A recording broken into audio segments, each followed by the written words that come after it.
खुशियाँ मनाओ, झंडा लगाओ, घर का सजाओ मिलके, अपने नबी की अजमत के तुम गीत सुनाओ मिलके।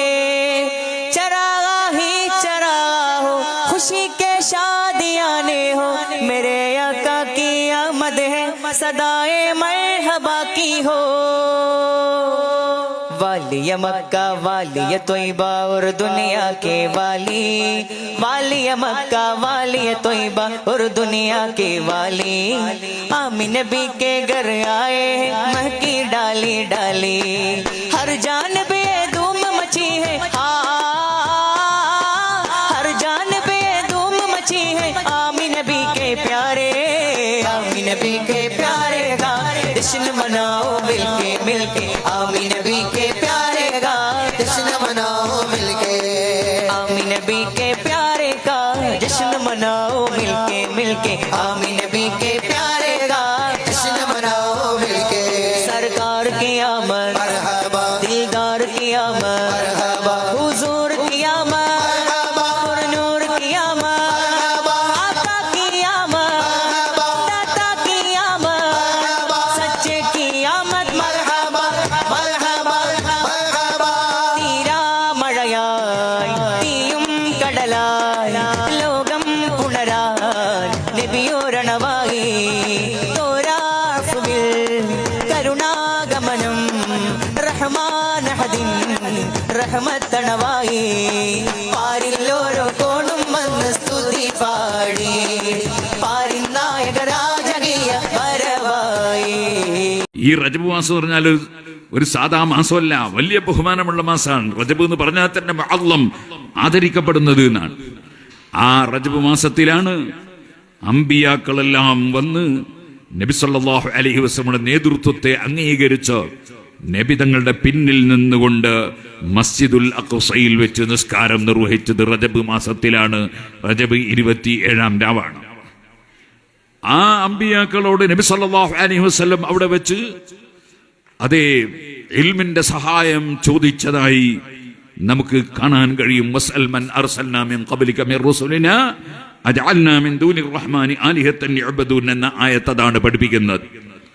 നേരത്തെ ഞാൻ പറഞ്ഞ പിഴച്ചവാദം ഉന്നയിച്ച ഇബ്നു തൈമിയ്യ പോലും അദ്ദേഹത്തിന്റെ അത്തവസ്സുൽ വൽ വസീല എന്ന ഗ്രന്ഥത്തിൽ അത് ഇൽമിന്റെ സഹായം ചോദിക്കാനാണ് നബി തങ്ങളോട് അല്ലാഹു കൽപ്പിച്ചത് എന്ന് രേഖപ്പെടുത്തിയിട്ടുണ്ട്. ഏതായിരുന്നാലും ശരി, ആ അഷ്റഫുൽ ഖൽഖ് സല്ലല്ലാഹു അലൈഹി വസല്ലമക്ക് വലിയ ആദരവ് നൽകിയ മാസം, നബിതങ്ങളുടെ പിന്നിൽ എല്ലാ അമ്പിയാക്കളും ഒന്ന് സമ്മേളിച്ച് നിസ്കരിച്ച മാസം എന്ന് മാത്രം അല്ല, അവിടെ നിന്ന് ശേഷം ആകാശലോകത്തേക്ക് നബി സല്ലല്ലാഹു ഞങ്ങളെ കൊണ്ടുപോയപ്പോൾ അവിടെ ആദം നബി അലൈഹി സ്വലാത്തു വസ്സലാം മുതൽക്ക് ധാരാളം അമ്പിയാക്കളെ ഓരോ ഓരോ ഓരോ ആകാശങ്ങളിലായി കണ്ടു. ഈസാ നബി അലൈഹി ഇസ്ലാമിനെ കണ്ടിട്ടുണ്ട്. യൂസുഫ് നബി അലൈഹി ഇസ്ലാമിനെ കണ്ടപ്പോൾ എന്തൊരു ഭംഗിയാണ്. നബി സല്ലല്ലാഹു ആ ഭംഗിയെ സംബന്ധിച്ച് വർണ്ണിച്ച് സംസാരിക്കുന്നുണ്ട്. അപ്പൊ നബി സല്ലല്ലാഹു കണ്ടത് വെറും ഒരു കേവലം ആത്മാവല്ല, ശരിക്കും മുഖത്തിന്റെയും ശരീരത്തിന്റെയും ഭംഗിയടക്കം കണ്ടു എന്നല്ലേ പറയും. അപ്പൊ ശരിക്കും ശരീരത്തോടു കൂടി തന്നെയാണ് അവര് വന്നത് എന്നല്ലേ അതിൽ മനസ്സിലാക്കേണ്ടത്. അത് കഴിഞ്ഞ് അഷ്റഫുൽ ഖൽഖ് സല്ലല്ലാഹു അലൈഹി വസല്ലം തങ്ങൾ അല്ലാഹു നിശ്ചയിച്ച സ്ഥലങ്ങളിലൊക്കെ പോയി തിരിച്ചു വരുമ്പോ അങ്ങോട്ട് പോകുന്ന സമയത്ത് കണ്ട് സലാം പറഞ്ഞ മൂസാ നബി അലൈഹി സ്വലാത്തു വസ്സലാം 50 നേരത്തെ നിസ്കാരം 5 ചുരുക്കി കിട്ടുന്നത് വരെ നബി സല്ലല്ലാഹു അലൈഹി വസല്ലം തങ്ങൾക്ക് നിർദ്ദേശം അപേക്ഷ നൽകി.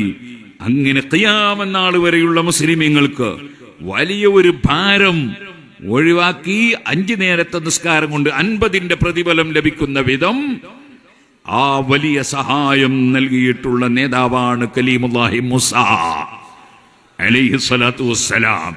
വഫാത്തായി കഴിഞ്ഞാൽ പിന്നെ അമ്പിയാക്കൾക്കും മൗലിയാക്കളൊന്നും സഹായിക്കൂല എന്ന് പറയുന്ന സലഫി ഇതൊന്നും കാണുന്നില്ലേ? ഇത് ബുഖാരിയിലും മുസ്ലിമിലുമുള്ള ഹദീസല്ലേ? മൂസാ നബിയെ കണ്ടുമുട്ടി എന്നത് ഖുർആനിലില്ലേ? വലഖദ് ആതൈനാ മൂസൽ കിതാബ ഫലാ തകുൻ ഫീ മിർയത്തിൻ മിൻ ലിഖാഇഹി വജഅൽനാഹു ഹുദൻ ലിബനി ഇസ്രായീൽ ഫലാ തകുൻ ഫീ മിർയത്തിൻ മിൻ ലിഖാഇഹി. മൂസാ നബിയെ കണ്ടുമുട്ടിയതിൽ സംശയിക്കണ്ട എന്നല്ലേ നബി സല്ലല്ലാഹു അലൈഹി വസല്ലം തങ്ങളോട് അല്ലാഹു തആല പറയും. നബി തങ്ങൾ കണ്ടതുകൊണ്ട് സംശയം ഉണ്ടാവില്ലല്ലോ, നമുക്ക് സംശയം വേണ്ടാന്നാ, സെൽഫി സംശയം കൊണ്ട് വരണ്ടാന്നാ. അതേ മൂസാ നബി അലൈഹി സ്വലാത്തു വസ്സലാമിനെ കാണുകയും സംസാരിക്കുകയും ചെയ്തു. ഖുർആൻ തന്നെ അതിന് സാക്ഷിയല്ലേ. അങ്ങനെ നടന്ന വലിയ മേറാജിന്റെ ദിവസം റജബ് 27 രാവ് വലിയ പുണ്യമുള്ള രാവാണ്. അതിന്റെ പകൽ ദിവസം നോമ്പെടുക്കൽ പ്രത്യേകം സുന്നത്താണ്. എല്ലാ മാസവും 27 നോമ്പെടുക്കൽ സുന്നത്തുണ്ട്. റമദാനിൽ പിന്നെ നിർബന്ധമാണല്ലോ. എന്നാൽ അത് മേറാജിന്റെ പകലായതുകൊണ്ട് അതിന് പ്രത്യേകം പുണ്യമുണ്ട് എന്നാണ് ഇമാം ബാജൂരി റഹ്മത്തുള്ളാഹി അലൈഹി തങ്ങളെ പോലുള്ളവർ രേഖപ്പെടുത്തിയിട്ടുള്ളത്. അതുകൊണ്ട് ആ നോമ്പെടുക്കണം. അത് ആ ദിവസത്തോട് നബി തങ്ങളോടുമുള്ള സ്നേഹപ്രകടനത്തിന്റെ ഒരു ഭാഗമാണ്. നബി തങ്ങളോടുള്ള സ്നേഹപ്രകടനം കൊണ്ടാണ് ലോക മുസ്ലിമീങ്ങൾ മുഴുവനും അടുത്ത ജന്മദിനം ആഘോഷിക്കുന്നത്. പക്ഷേ അപ്പോൾ അതിൽ നിന്ന് പുറംതിരിഞ്ഞു നിൽക്കുന്നവരാണ് പുത്തൻവാദികൾ. അതേപോലെ തന്നെ റജബ് 27 നോമ്പെടുക്കുമ്പോ അത് വേണ്ട എന്ന് പുത്തൻവാദികൾ പറയും. അതാരും ചെവിക്കൊള്ളാൻ പാടില്ല. നോമ്പെടുക്കണം സുഹൃത്തുക്കളെ, ആ നോമ്പെടുക്കണം എന്ന് ഞാൻ ഈ സമയത്ത് ഉണർത്തുകയാണ്. ഈ റജബ് മാസം വേറെയും ഒരുപാട് പുണ്യങ്ങളുള്ള മാസമാണ്.